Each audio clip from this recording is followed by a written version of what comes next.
Hey guys, welcome back to Pop Culture with Pat. So today we are talking about my most anticipated movie of 2023, and that's Guardians of the Galaxy Volume 3.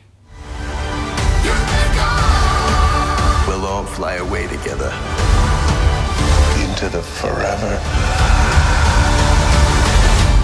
Still dealing with the loss of Gamora, Starlord and the Guardians of the Galaxy return in their final mission together. Like many others, I had no idea who the Guardians of the Galaxy were, but I absolutely fell in love with this ragtag group of oddballs when the first film finally hit the big screen back in 2014.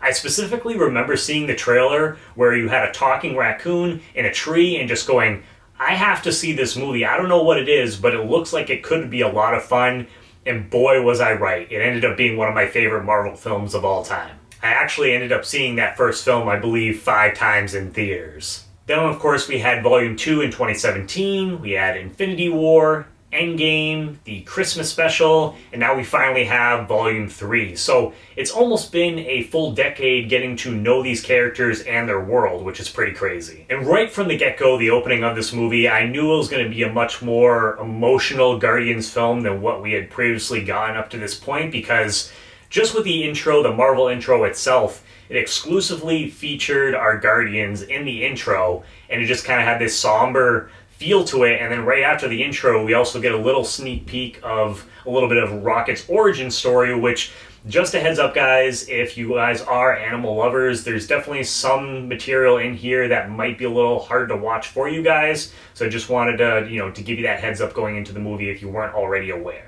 Now, as far as the main plot of this film goes, I'm not really going to go into detail with that because they don't really mention that at all in any of the trailers, at least that I have seen. I don't know if they've released any since the film's come out. I know I'm a little late on this review, but they don't really mention it, so I don't want to give that to you guys, so that way if you haven't seen it, you can go into this film as fresh as possible. I'll just say that it involves a specific member of the team, and they have to do something for that member of the team. I'm being very vague here, but yeah, you'll see once you see the movie. Now, going into Volume 3, I was definitely a little nervous because anytime that you are trying to wrap up, whether it's a television series or in this case a film series, this trilogy, whenever you're trying to wrap things up, that can be a hard thing to do, trying to make sure that everyone gets their just due, all the characters get their moments. And Volume 3 has a lot going on in this movie. It's also, I believe, the longest runtime in the Guardians trilogy as well. But I can tell you guys, as a huge Guardians of the Galaxy fan,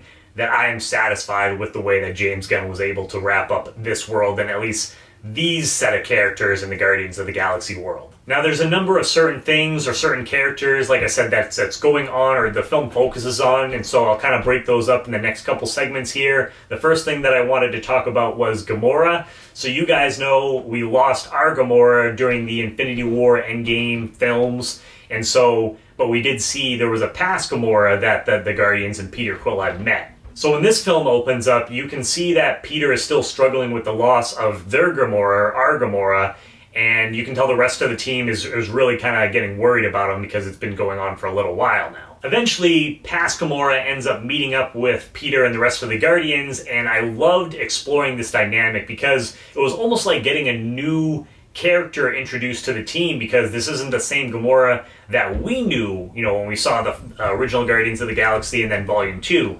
So I loved exploring that dynamic, and there's definitely some emotional scenes in there, but there's also a lot of great comedy just with the interactions between these characters, specifically Gamora and Peter. So I love that aspect. As far as Rocket Raccoon goes, so a big chunk of this movie is dedicated to exploring Rocket's origin stories. And as a big fan of Rocket, ever since we got introduced to him, I've been a huge fan.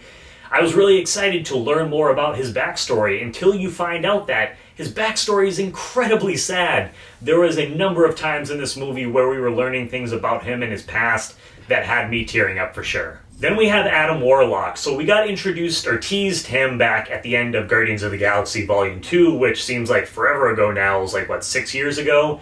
And so we've been waiting a long time to see if we were going to actually get to, get introduced to this character properly. And so we do see him make his official debut in Guardians of the Galaxy Volume 3, get introduced to him very early on with a pretty intense action sequence.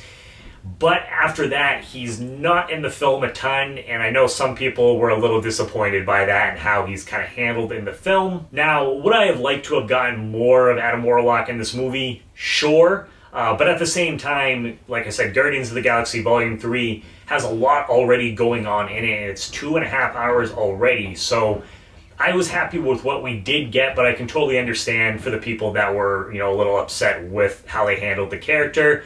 But like I said, I was satisfied, and I hope, in the future we get to explore this character maybe a little bit more. As far as the villain of this film goes, so the High Evolutionary, so man, it has been a minute since I have hated a villain as much as I did in this film. And now, when I say that, I don't mean as far as performance goes, because I think Chukwudi Iwuji, and I apologize if I butchered your name there, but I think that he did a great job acting performance-wise with this character goes, because I hated the character. Just some of the stuff that he does, his actions, they're terrible. He's an awful person. Basically, his goal is he wants to create the perfect society, but along the way, he does some really shitty things. And so I just wanted to see this character die and get his comeuppance. And it's been a while since I've hated a character that much. So, props to him for making a character that you reacted to in that way. Then we have Cosmo the Space Dog. So technically we saw Cosmo, I believe, actually in the first Guardians film when they're with the Collector, one of the holding the containers. I believe we do see Cosmo in there. And then we actually see Cosmo in the holiday special as well. But if you don't remember seeing that in the original film and you didn't see the holiday special for whatever reason, this is I feel like your first official introduction to the character. And I think that, man, she is a great addition to the team. I think a lot of fans are really going to fall in love with this character. Just love some of the interactions between the characters, specifically between Cosmo and Kraglin. So yeah, I was really happy to finally meet her, because I don't really know a lot about the character from the comics, but I want to learn more about the character now. And one of my favorite things about Guardians of the Galaxy Volume 3 is the fact that even though a good chunk of this film, it takes place obviously in space, these different worlds, planets, and things like that, whenever we were in a different environment, it felt very lived in. It felt like a place that you could actually go to. You weren't distracted by CGI or, just the visual effects in general, things like that. That's been one of the negative things about some of the recent Marvel films, is that some of the CGI and effects have been a little questionable at times. But I don't think that's the case at all with Volume 3. I think that James Gunn and his team did a fantastic job.